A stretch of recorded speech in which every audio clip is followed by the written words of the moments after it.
So in this tutorial, we're going to go over how to solve differential equations in Python. Now, first we're going to do from SymPy import everything. So we're going to do the star. We could run that. Next, we're going to come down and define our symbol. So we're going to do symbol quote x, and we can run that. Now, next we're going to do our function. So y equals function quote y. We can run that.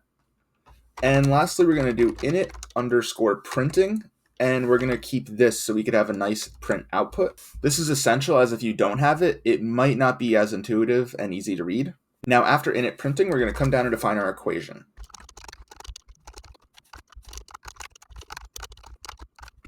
Now, once we have our equation defined, we can come down and solve it. So we're going to do dsolve e quote y of x. And now you can see in this nice output, we have the answer to our differential equation, and that's all we would have to do. Now you could change what you want this to be in respect of just by swapping around the variables. And for now, that's all I'll cover, and I hope that helps.